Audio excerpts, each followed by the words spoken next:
তো এই অভিযোগটা আসে মূলত যারা ফ্যাসিস্ট ছিল তাদের পক্ষ থেকে সবচেয়ে বেশি আসে। আর অন্য পক্ষ হচ্ছে যারা বাংলাদেশে সবসময় বিভাজনের রাজনীতি করেছে। তো এরকম একটি রাজনৈতিক দলের পৃষ্ঠপোষক বা ছাত্র সংগঠন হিসেবে কেন ছাত্র শিবির কাজ করছে? এখন এখানে কয়েকটা সাইড। প্রথমত হচ্ছে জামাতে ইসলামী 1971 সালে কি করেছে না করেছে সেটার অনেকভাবে বিশ্লেষণ হইতে পারে। 5ই আগস্টের পরে আপনি যে কথাটা বলেছেন, অনেক চেঞ্জ হয়েছে, স্টুডেন্টদের চিন্তায় অনেক চেঞ্জ হয়েছে, তাদেরকে যে বিভিন্ন বয়ান দিয়ে তাদেরকে কনভিন্স করা হতো সেগুলো চেঞ্জ হয়েছে। তারপরে স্টিল নেও এখনও কিন্তু সেই ন্যারেটিভগুলো আছে। যেমন আমি উল্লেখ করতে চাই, ছাত্র শিবিরের বিরুদ্ধে সবথেকে বড় যে অভিযোগ, যে ছাত্র শিবির হচ্ছে জামাত ইসলামের ছাত্র সংগঠন। জামাত ইসলাম হচ্ছে এমন একটি দল যারা 1971 সালে স্বাধীনতার বিরোধিতা করেছে।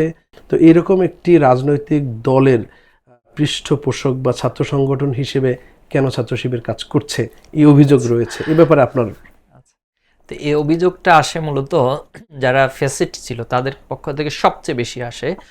আর অন্য পক্ষ হচ্ছে যারা বাংলাদেশে সবসময় বিভাজনের রাজনীতি করেছে, অথবা বাংলাদেশে আসলে নিজেদের কোনো আদর্শিক বয়ান নেই, অথবা যারা আমাদের সাথে আদর্শিকভাবে প্রতিযোগিতা করতে পারেনি। আপনি দেখবেন যে এই অভিযোগগুলো মূলত তাদের পক্ষ থেকে আসে। এখন এখানে কয়েকটা সাইড। প্রথমত হচ্ছে জামাতে ইসলামী 1971 সালে কি করেছে না করেছে সেটার অনেকভাবে বিশ্লেষণ হইতে পারে। এটা একটা একাডেমিক বিশ্লেষণ হইতে পারে, হিস্ট্রিক্যাল বিশ্লেষণ হতে পারে, এরপরে হচ্ছে এই ভূখণ্ডের বাস্তবতা বা সেটার আলোকে হইতে পারে, এরপর রাজনৈতিক বিশ্লেষণ হতে পারে। তো সেই বিশ্লেষণের আলোকে আজকে স্বাধীনতার এতগুলো বছর পার হয়েছে, এখনও ঠিক একই বিষয়গুলোকে বারবার রিপিট করা, এটা আমাদের এই প্রজন্ম অনেকটা এই বিষয়গুলো নিয়ে বিরক্ত।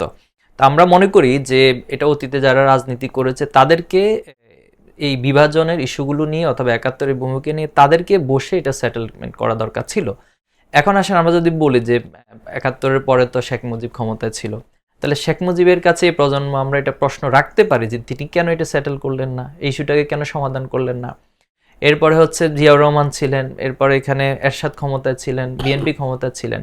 তো অনেকেই তো ক্ষমতায় ছিলেন, কিন্তু তারা কেন এটাকে সমাধান করলেন না, না করে এখন আমাদের এই প্রজন্ম আমাদের কাছে এই প্রশ্নগুলো নিয়ে আসা, এটা আমরা কিছুটা বিব্রত হই।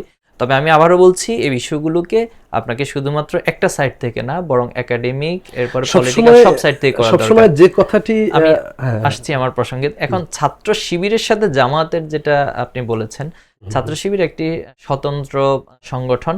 আপনি আমাদের সংবিধান, এরপরে আমাদের কর্মপদ্ধতি সবকিছুই জামাত থেকে ডিফারেন্ট। জামাতের সাথে আমাদের সাংবিধানিকভাবে অথবা হচ্ছে কর্মপদ্ধতি অথবা ডিসিশন মেকিংয়ে কোনো ধরনের সম্পর্ক নেই। হ্যাঁ, আদর্শিক একটা সম্পর্ক থাকতে পারে। জামাত যে আদর্শের কথা বলছেন, এটা শুধুমাত্র জামাত না, অন্য যারা করছেন তাদের সাথে আমাদের এলাই রয়েছে। আমাদের কর্মপদ্ধতিতে সহযোগিতার একটা পার্ট আছে। তো এই সহযোগিতা আমরা দেশের স্বার্থে, ইসলামের স্বার্থে, এবং জুলাই আগস্টে আমরা অনেকগুলো দল একসাথে হয়ে কাজ করেছি। তো সে জায়গা থেকে আমাদের সহযোগিতার বোঝাপড়া রয়েছে, বাট সংগঠন হিসেবে কাজের দিক থেকে সাংবিধানিকভাবে সম্পূর্ণ আলাদা। আচ্ছা, যে বিষয়টি সবসময় বলা হয় যে মুক্তিযুদ্ধের স্পিরিট বা কি বলে এটা, 71-এর চেতনা, 71-এর চেতনা, এটা সবসময় বলা হয় এবং এটা দিয়ে সবসময় চেষ্টা করা হয় ছাত্র শিবিরকে এই মুক্তিযুদ্ধের চেতনার একটা বাইরের ফোর্স হিসেবে দেখানোর চেষ্টা করা হয়। আমি আপনার কাছে একটু জানতে চাই, মুক্তিযুদ্ধের চেতনার সংজ্ঞা আপনার কাছে কি? আচ্ছা, মুক্তিযুদ্ধের চেতনা আমার কাছে হচ্ছে এখানে সাম্য থাকবে, মানবিক মর্যাদা থাকবে, যেটা আমাদের মুক্তিযুদ্ধের মূল মোট্টো হিসেবে ঠিক করা হয়েছিল।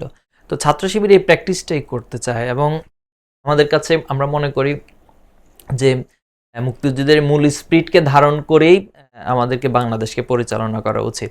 এখন প্রসঙ্গ হচ্ছে যারা মুক্তিযুদ্ধের চেতনার এই কার্ডকে সবচেয়ে বেশি উল্লেখ করেছেন, আপনি দেখবেন তাদের কাছে ন্যায় বিচার ছিল না, তাদের কাছে মানবিক মর্যাদা ছিল না, তাদের কাছে সাম্য বলতে আসলে কিছু ছিল না।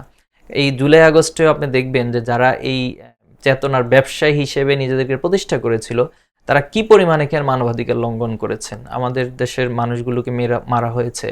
এরপরে এমনও হয়েছে যে পুলিশ বলতেছে যে একটা গুলি করি, একটা মরে, বাকিগুলো যায় না। তো এটা তো মানে একটা স্বাধীন সার্বভৌম রাষ্ট্রে তার নাগরিকদের উপরে এইভাবে হত্যাকাণ্ড কখনো হতে পারে না। এরপরে এই সবগুলো অর্ডার দিয়েছিল তৎকালীন যিনি প্রধানমন্ত্রী ছিলেন, হাসিনা। তো এখন হাসিনা যে নিজেই মানে এ ধরনের বাংলাদেশের মানুষের উপর হত্যাযজ্ঞ চালানোর নির্দেশ দিতে পারে, তো তার কাছে আসলে মুক্তিযুদ্ধের চেতনা অথবা মুক্তিযুদ্ধের যে মূল স্পিরিট সেটা কখনো শোভা পায় না। আর বিগত সময়ে আপনি দেখবেন যে তারা এটাকে একটা ব্যবসায়িক কার্ড হিসেবে, ব্যবসায়িক একটা ইন্ডাস্ট্রি হিসেবে ব্যবহার করেছে এবং করে তারা এই বাংলাদেশ থেকে লুটপাটের রাজনীতি অথবা তাদের যে স্বৈরতান্ত্রিকতা, তাদের যে ফ্যাসিজম, এটাকে মূলত টিকিয়ে রাখার জন্য এই কার্ডকে তারা ইউজ করেছে। ছাত্র শিবির জায়গা থেকে আমাদের খুব ক্লিয়ার স্টেটমেন্ট, সেটা হলো আমরা মুক্তিযুদ্ধে যারা শহীদ হয়েছেন 1971 সালে আমরা তাদেরকে ওন করি। মুক্তিযুদ্ধের যে প্রকৃতি স্পিরিট, মুক্তিযুদ্ধের যে প্রকৃত থিম, চাওয়া পাওয়া, সেটাকে আমরা ওন করি, 24কে ওন করি।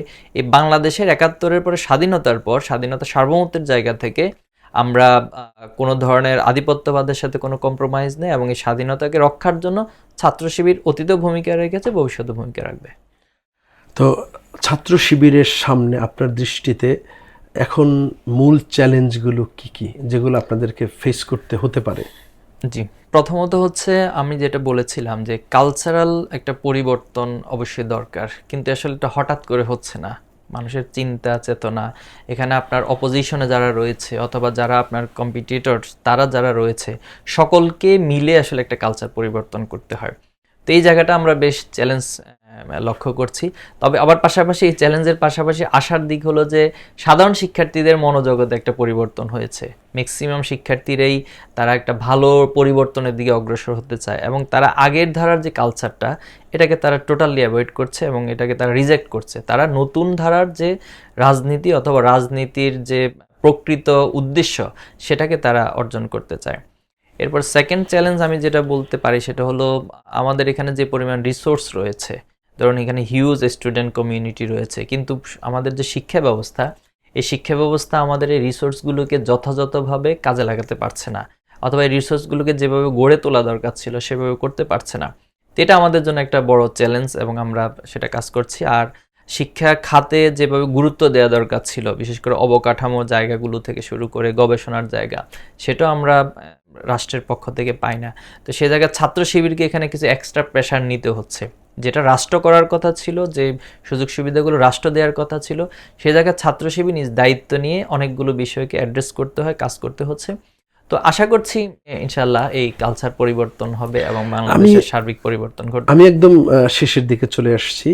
এই পর্যায়ে আমি একটু জানতে চাই, যারা বিশ্লেষণ করে থাকেন 5ই আগস্টের পরে বা নানা সময় দেখা যাচ্ছে যে বাংলাদেশের উপর ভারতের খুব প্রভাব অনেক দিনের এবং ভারত সবসময় বাংলাদেশকে অধীনস্থ করে রাখতে চায়, যেটি ঐতিহাসিকভাবে বলা হচ্ছে, এবং এই ভারতীয় আধিপত্যবাদকে একটা বড় চ্যালেঞ্জ হিসেবে দেখা হয়। আপনার দৃষ্টিতে আপনি কিভাবে দেখছেন ভারতের রোল বাংলাদেশের ক্ষেত্রে?